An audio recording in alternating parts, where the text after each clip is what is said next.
غیر مقلدین کے نزدیک مقتدی یعنی امام کے پیچھے نماز پڑھنے والے شخص کو بھی سورہ فاتحہ کا پڑھنا ضروری ہے، جبکہ ہمارے نزدیک ایسا نہیں ہے۔ ہمارے نزدیک امام کی قرات ہی مقتدی کے لیے کافی ہے اور مقتدی کو چپ رہنا چاہیے۔ اپنے موقف کو ثابت کرنے کے لیے غیر مقلدین حضرات صحیح بخاری سے ایک حدیث پیش کرتے ہیں، وہ آپ سنیے ابو زید ضمیر صاحب کی زبانی۔ لا صلاة لمن لم يقرأ بفاتحة الكتاب۔ لا صلاة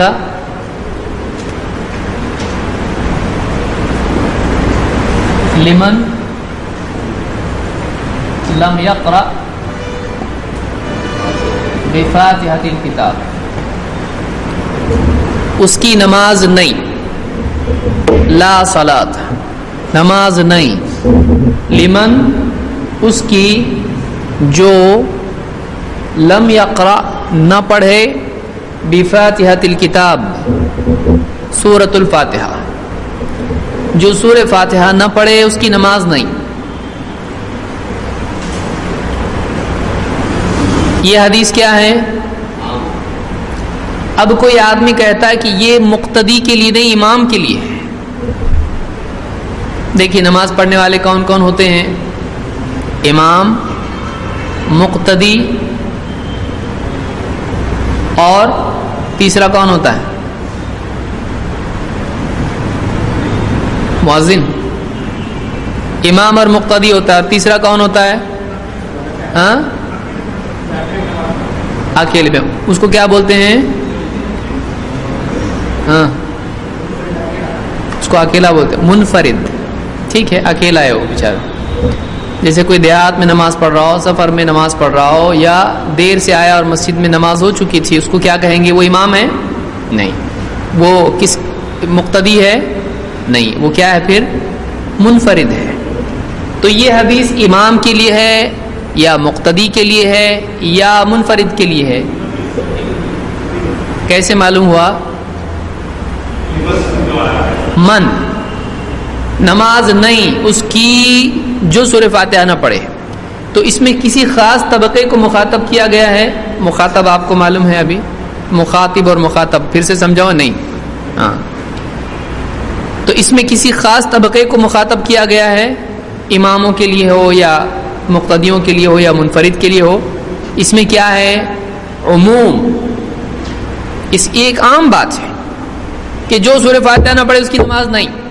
تو یہ ہر ایک کے لیے ہے یا کسی ایک کے لیے ہے؟ ہر ایک کے لیے ہے۔ اس کو کیا کہیں گے؟ یہ عام ہے۔ تو اس میں امام بھی آتا ہے، مقتدی بھی یہ کف یعنی ان اصولوں کا فائدہ ہوتا ہے جب ایسے مسائل سامنے آتے ہیں۔ کوئی کہے کہ نہیں یہ تو امام کے لیے ہے، امام کی نماز نہیں ہوتی اگر وہ نہ پڑھے تو۔ ہاں، مقتدی اگر نہ پڑھے تو اس کی نماز ہو جاتی ہے، کوئی مسئلہ نہیں ہے۔ تو اس وقت میں کیا کہا جائے گا؟ یہ جو دلیل ہے یہ کیا ہے؟ یہ عام ہے۔ اس میں امام کو مقتدی سے الگ نہیں کیا گیا ہے، اس میں منفرد کو دونوں سے جماعت والوں سے الگ نہیں کیا گیا ہے، یہ حدیث عام ہے۔ آپ نے دیکھا کہ ابو زید ضمیر صاحب نے ایک حدیث پیش کی ہے اور اس سے یہ ثابت کرنے کی کوشش کی ہے کہ اس حکم میں مقتدی یعنی امام کے پیچھے نماز پڑھنے والا شخص بھی شامل ہے۔ اس حدیث پر ہمارا بھی عمل ہے، لیکن ہم یہ کہتے ہیں کہ اس میں مقتدی شامل نہیں ہے۔ اس کے جواب ہم 2 پوائنٹس میں دیکھتے ہیں۔ ایک تو یہ کہ امت کے اسلاف نے اس حدیث کے بارے میں کیا کہا ہے کہ اس سے کون لوگ مراد ہیں۔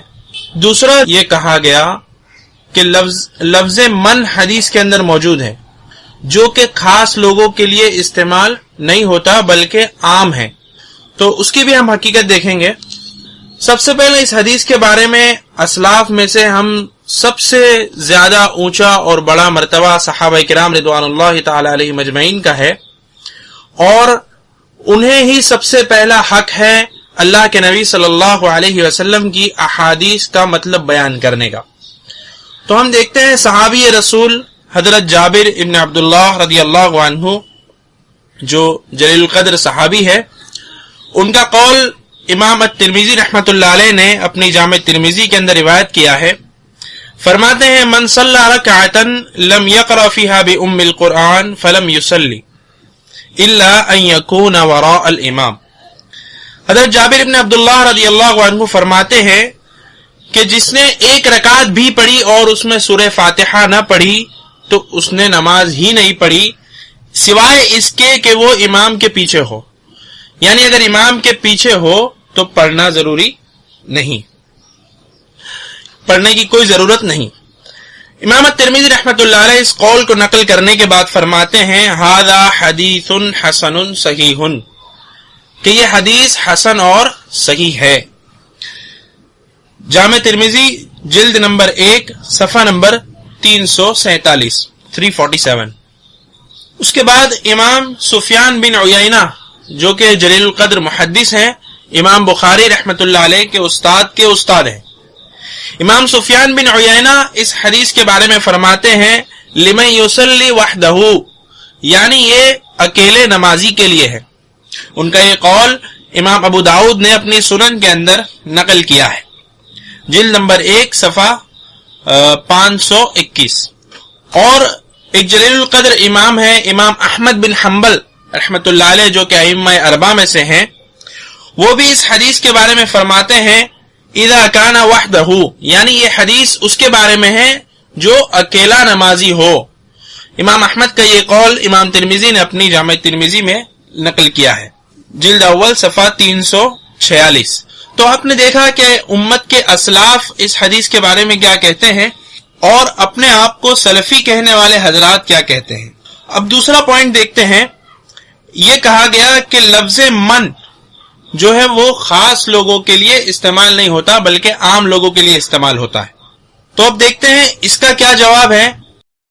غیر مقرر میرے پاس آیا کہ دبئی سے آیا تو چکوال کے ساتھ اس کو لے کر آئے کہ جس نے مسئلہ سمجھنا، میں نے کہا اس نے سمجھنا تو نہیں ہے لیکن آپ لے آئے تاکہ آپ یہ نہ کہ مولانا صاحب بات کیوں نہیں کرتے۔ وہ آ گیا، اس نے یہی حدیث پڑھی، کہتے مجھے آپ اس کا مطلب سمجھا دیں، مجھے سمجھ آ گیا تو میں حنفی بن جاؤں گا۔ میں نے کہا تجھے سمجھ آ گیا تو نے پھر بھی نہیں بننا تو نے نہیں ہے، لیکن میں سمجھا تجھے دیتا ہوں۔ مجھے کہتا جی بتائیں، میں نے کہا جو تو نے سمجھا نا پہلے تو سمجھا دے پھر تاکہ مجھے سمجھانے میں آسانی ہو۔ کہا جی حدیث پاک میں لا صلاۃ لمن لم یقرأ، جو فاتحہ نہ پڑھے اس کی نماز نہیں ہوتی، یہ من تو عام ہے، خواہ مقتدی ہو خواہ اکیلا ہو خواہ امام ہو۔ میں نے کہا تو کہتا ہے من عام ہے، قرآن کہتا ہے من خاص ہے، میں تیری بات مانوں یا قرآن کی مانوں؟ ساتھ تو لوگ بڑا تعجب ہوا۔ میں نے کہا یہ کہتا ہے من عام ہے، قرآن کہتا ہے من خاص ہے، کہاں لکھا ہے؟ میں نے قرآن کریم میں ہے یستغفرون لمن فی الارض، فرشتے ان لوگوں کے لیے استغفار کرتے ہیں جو زمین میں رہتے ہیں۔ تو زمین میں تو فرعون بھی ہے، زمین میں قارون بھی ہے، زمین میں تو پرویز مشرف بھی ہے، یہ زمین میں تو کتنے بے ایمان جمع ہیں، ان سب کے لیے فرشتے استغفار کرتے ہیں۔ کہتا ہے جی نہیں۔ تو میں نے کہا کس کے لیے استغفار کرتے ہیں؟ کہتا ہے ایمان والوں کے لیے۔ میں نے کہا تو کہتا ہے من عام ہے، قرآن کہتا ہے من خاص ہے، ہن دس میں تیری مننا یا قرآن دی مننا؟ جیسا کہ آپ نے دیکھا کہ ابو زید ضمیر صاحب نے بخاری کی اس حدیث کا استعمال کرتے ہوئے لوگوں کو یہ سمجھانے کی کوشش کی ہے کہ مقتدی یعنی امام کے پیچھے کھڑا ہو کر باجماعت نماز پڑھنے والے پر بھی اپلائی ہوتی ہے، وہ بھی اس حدیث کی حد میں آتا ہے اور اس کے لیے بھی سورہ فاتحہ پڑھنا ضروری ہے، اور اگر وہ سورہ فاتحہ نہ پڑھے تو اس کی نماز بھی نہیں ہوتی، کیونکہ وہ مانتے ہیں کہ یہ حدیث عام ہے اور من کا لفظ اس حدیث میں عام یا ان جنرل یوز ہوتا ہے۔ اب سنیے ہم کیا کہتے ہیں اس حدیث کے بارے میں۔ ہم نے بتایا کہ امام کے پیچھے نماز پڑھنے والا اس حدیث کی حد میں نہیں آتا، اور ہماری تائید اللہ کے قرآن پاک سے ہو گئی، نبی پاک صلی اللہ علیہ وسلم کے صحابی سے ہو گئی، امام بخاری کے استاد سے ہو گئی، امام احمد بن حنبل سے ہو گئی، امام ابو حنیفہ رحمۃ اللہ علیہ کا یہ قول ہے، اور اس طرح سے اور بہت سے حوالے جو صحیح سند کے ساتھ ثابت ہیں اور حدیث کی کتابوں میں درج ہیں۔ آپ نے دیکھا کہ غیر مقلدین کی دلیل کی کیا حقیقت تھی۔ ایک تو یہ کہ اسلاف نے اس حدیث کا کیا معنی لیا ہے، اور دوسرا یہ کہ لفظ من جو ہے وہ ہمیشہ عام معنی میں استعمال نہیں ہوتا بلکہ کبھی کبھی خاص لوگوں کے لیے بھی استعمال ہوتا ہے۔ اب میں آپ سے یہ پوچھنا چاہتا ہوں، کیا ابو زید ضمیر صاحب کو اس بات کا علم نہیں تھا؟ حالانکہ اس کی پاسبلٹیز بہت کم ہے، اس لیے کہ یہ جواب غیر مقلدین کو بہت سالوں پہلے اور کئی بار کتابوں کے اندر دیے جا چکے ہیں۔ اب اگر انہیں اس بات کا علم تھا اور اس کی پاسبلٹیز بھی زیادہ ہے، پھر بھی انہوں نے لوگوں سے چھپانے کی کوشش کی ہے، تو پھر یہ خیانت ہے۔ اور اگر یہ کہہ لیجئے کہ انہیں پتہ نہیں تھا اور انہیں اس بات کا علم نہیں تھا، تو گزارش ہے کہ دین کے معاملے میں ادھورا علم آدمی کو اور اس کی جماعت کو گمراہ کر سکتا ہے، لہٰذا انہیں تحقیق کے نام پر بیان سے بچنا چاہیے۔ ہمارے چینل پر نئے ویڈیوز کے لیے سبسکرائب پر کلک کریں۔ السلام علیکم۔